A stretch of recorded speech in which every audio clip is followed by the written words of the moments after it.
New competition. The sport has hit its lowest point after the Melbourne Tigers and the South Dragons ran out of patience with the sport's governing body. Ironically, on basketball's darkest day, two Melbourne Tiger legends watched their sons play the game they love. Andrew Gaze and Mark Bradkey were the stars of the sport when it was at its best in the 80s and 90s. Today, their Tigers dropped a bombshell, announcing they won't be part of Basketball Australia's new competition this year. I think we will be much better off to sit out for 12 months and have it run and set up professionally. The team that defeated the Tigers in the NBL Grand Final, the South Dragons, agree with their Melbourne rival, also shutting up shop. It's a sad day for me, it's a sad day for our players and our club. Basketball Australia refused to comment on camera, but released a statement claiming it has received verbal support for the 2009-10 season from the majority of its existing clubs. A statement that has the Tigers owner shaking his head. I would take that on hearsay and just wait and see what exactly happens. Gaze says it's going to be tough on the players. Many of them, are now looking for alternative options as far as their career is concerned. The South Dragons and Melbourne Tigers hope this is a massive wake-up call for Basketball Australia, so it can now get its act together to make sure the sport bounces back next year. Take the opportunity now, grasp it and get going and do it properly. And despite the rise of basketball, and we warn you, some of these scenes might be distressing for hoop fans. A championship season for Sydney means a championship season for Australian basketball. For the game now not only demands the best in venues, it draws near capacity crowds to even pre-season games at the Sydney Entertainment Centre. If you play in here, you must have something going for you. And with 64 corporate boxes, with 94 companies now involved with us, that's a lot of weight behind you.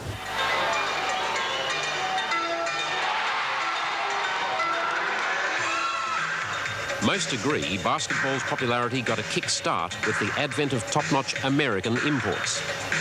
The major reason for the improvement of Australian basketball has been the American players coming out here. I think that as the quality of Americans have improved, so too has the league and the improvement in the local players. The standard, I think, has been lifted more by the standard of the Americans that we bring out here now.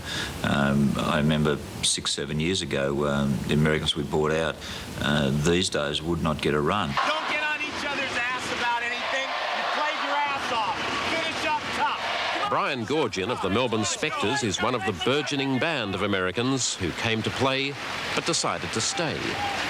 I'm coaching for my livelihood. I'm coaching for my life. You lose a game or you lose in a row, your job's on the line now. And if you thought that dressing room exhortations could only happen in America, here's Ken Cole of the Newcastle Falcons. Let's go home happy that we've made the improvement and started to get our heads to the extent that we want, OK? Make a commitment today to the group for the season to win. Let's go. Let's go!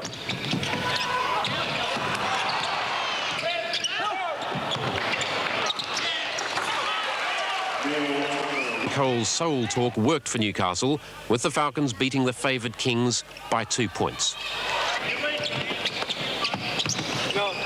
Cole, a 30-year veteran of the game, is an advocate of the American style, with reservations.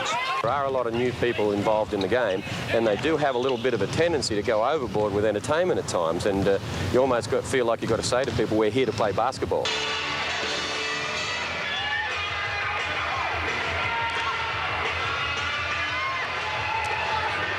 Now, what we have in Australia is that you have a young sport that's trying to make an impact. So you had to create more of the Showtime type basketball to be able to create the effect. But I think rather than American razzmatazz, we have Australian razzmatazz because it's a lot more and a lot better and a lot more organised than the American one. A lot of my friends that see the games feel that it's very Americanised.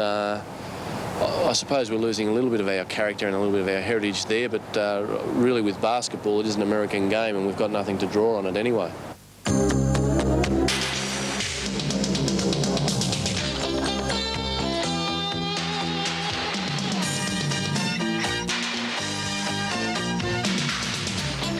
And for the Sydney Kings, it's American-style publicity, from Coke commercials to a Daily Mirror promotion to backing up their fans. We've been approached by TAB and a few other things, and we've rejected it. Now, sure, it would mean a whole lot more money for the organisation, but it's not the image that we want to portray. We're a family sport. We want to maintain a family image. It's absolutely fantastic. I don't think even they expected they were going to get a full house and they were going to get this kind of response from people, you know? I think it's just terrific. Now all we got to do is win.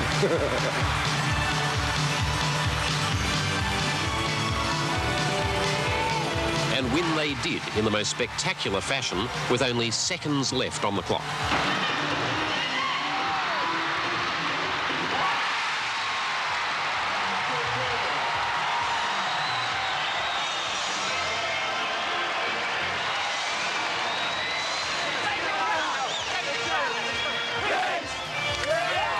Thank the crowd, Bob Turner told his players, but that hardly seemed necessary. I was surprised to see so many people here after moving in from Homebush. I'm not usually a basketball fan, but it was really entertaining, and I'm not supposed to clap, and I was sitting here clapping. It was great. You couldn't get much better finish than that. I'm building a base for the future. Winning isn't everything. It's nice, it's great, it's lovely to be a winner.